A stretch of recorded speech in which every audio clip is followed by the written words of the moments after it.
Thank you for tuning in to Arts Weekly. I'm Melinda Haynes of the IPFW College of Visual and Performing Arts. In the second half of the show, we'll talk with Barbara Resch and Dan Tembris of the IPFW Department of Music about their upcoming fall schedule. But first, we'll meet Michelle Nelson, who is here to tell us about her new exhibit, Typographic Discourse, at the IPFW Visual Arts Gallery. Michelle, thank you so much for being here. Thank you for having me. Well, you know, I am a big type nerd, so this is exciting for me to talk about typography and fonts, but I'm guessing not everybody out there is a type nerd, so I'm wondering if we can start by you defining what typography is.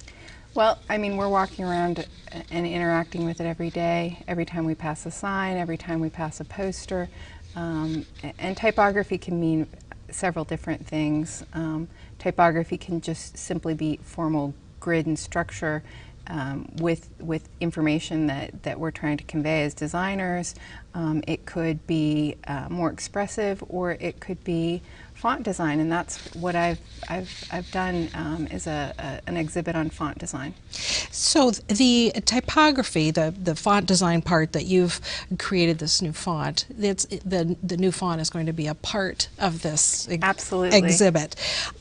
The typography, you know, it really is important to a lot of things, but people don't really know why it's important. It's almost kind of underappreciated. It is. Why do you think that is? Well, I actually make this point in class. Typography is a little like the 2x4s that we see that are holding up our houses that we don't see, but are giving us all that information that we're interacting with. And so I make that connection to make sure that students understand what it is that typography really means in the design process. So it's really the structure that's holding everything of the design process together. Absolutely. Now, in class, you are an associate professor of graphic and interactive design at Youngstown State. I am, and I'm also a product of 2 Indiana University campuses. I did my undergrad at Heron School of Art, which is part of IUPUI, in Indianapolis, and then I also did my graduate work at Indiana University Bloomington. So happy, and I'm a Hoosier, so happy to be home. Well, we're glad to have a Buckeye visiting her home state for this.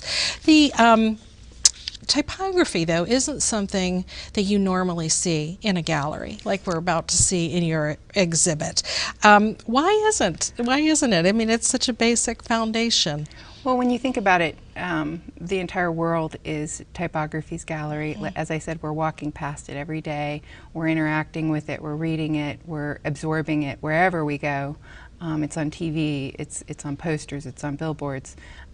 It's not something that we think about. We don't think about those letter forms that communicate so much. And typography's really changed in the last couple of decades from something that was simply about reading left to right to something that was more about creating emotion through font and creating mood and tone. So that's a really exciting part of being, you know, a designer in the last 2 decades, was being part of creating so much diversity in something that we're taking for granted. Well, and I think it's easy for people to take it to granted, especially younger people today who don't really understand where those fonts really came from. They don't understand about the process of setting type on a letterpress, or of how those letters actually come together. They just type on a keyboard and they appear. Absolutely right. And sometimes they have the opposite reaction. They are in such a media-saturated culture, and they realize that fonts are designed for different components of our society, and so they actually notice nuances maybe sometimes quicker than others.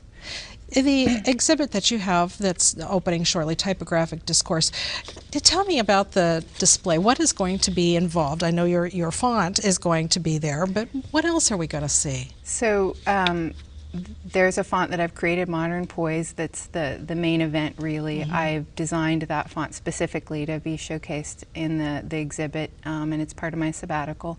Yeah, we've got a little example of the first couple letters up there right now. And I love the B. Yeah, oh, I love them all. I want to see the whole thing. Then I have 5 other fonts that are on type specimen sheets that I've created, that I've done throughout the last 18 years. And looking back, I've learned so much. It was kind of nice putting this together, because I see some of those first fonts and think, oh gosh, I don't love them anymore, and you know, I'm so happy with the way Modern Poise has come out. Well, that's, you know, the artist in you. I mean, you know, you start out at one level and then you move up, but that's the graphic design part too. It's got a reason for being. It isn't just, you know, a letter A on its own. If you're satisfied, then you should quit. Yeah. Because artists and designers should never be satisfied. I want people to understand that you created this font, and we've got some videos that we can pull up. If we can kind of start with that letter E one, and maybe talk us through this process. What are you doing here as you're creating this letter? So this is a sketch of me putting together actually an O, and then it transforms into an E.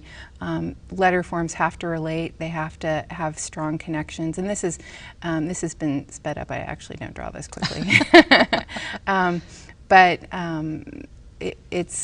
it's intended to kind of show the hand. I think so often people think that these fonts just naturally occur on a computer, but an authentic font needs to start by hand.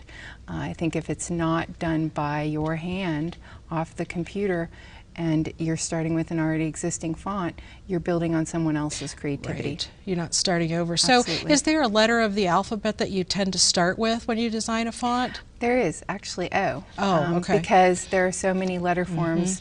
As you can see right there, you started with the O, and now magically it's transformed. Yeah.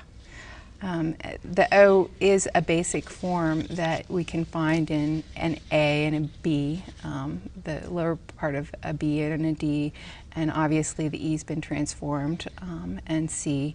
So it's one of those components that I start with early, and then I start thinking about ascenders and descenders, which are those things that go up or hang down. Do you start with the lowercase letters first? I do. I do. I love them a little bit more. I find that, and everyone feels differently when they start doing this. They'll start with uppercase or lowercase, but I love the lowercase. I think they have such little personalities. Well, was there an uppercase B clip too that we there had? was. I don't know Absolutely. if you can pull up that uppercase B just to kind of see the difference, you know, and to see the little, you know, I guess there really are serifs, you know, on the edges of this. You know, tell me a little bit about Modern Poise and what you wanted to do with this font. Well, I actually wanted to build a lot into Modern Poise that you don't expect. Three main categories of fonts are serif, sans serif, and script, and I wanted parts of those to show up in this font. I wanted it to be a little bit fresh, but I wanted it to reference some history. I wanted it to be precise and flowing at the same time. So those are a lot of things You're to asking fit in. a lot. I am. Well, you know, I have to challenge myself. Right. And I'm absolutely thrilled with the way it's come out. And there are going to be, this is going to be a font family, so I'm going to do a full serif font for this. I'm going to do a full sans serif font for this, and a full script, and possibly a dingbat. Well, that will be a very complete family then. You know, we're watching this, you know, this creation sped up, of course, that you did, but it goes from this hand-drawn stage, and it has to somehow get to this electronic format that we're all used to using.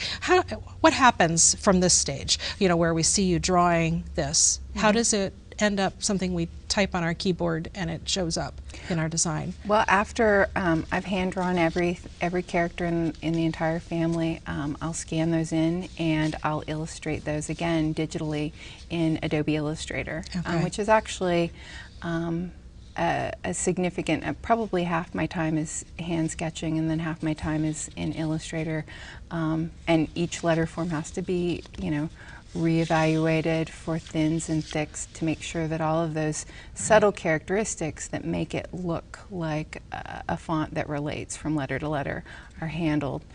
Once I've done that, I take it into a program like Font Lab, or there's another one called Fontographer, and it's the nitpicky details that make a font a well-done font. There's something called kerning, which is the space between each letter form, and so I have to go through A, B, A, C, A, D, every letter Every uppercase, combination, lowercase, yeah. every combination, and that makes a font flow when somebody types it out. And that program ultimately is the generator of that final font. I see. So when you were hand drawing, if something maybe was not quite as precise as you want it to be, then when you get it into that software, you can make sure that the letters are the exact same width between letters and that sort of thing. Lots of grid structure happening in that Illustrator program, and it has a hand in there. It changes the way some of the curves play out just because I see it so immediately. Right. Those subtleties happen on screen that don't as quickly happen by hand. Wow. Well, that's absolutely beautiful font, and Thank I'm you. hoping that I can get to use that someday in something. Now, tell me again, when and where is the exhibit? It opens pretty soon. The exhibit is in the Visual Arts building on IPFW's campus, and it is open from October 7th to November 17th. Great. Well, I am looking forward to seeing that. Michelle, thank you so much for being here today. Thank you.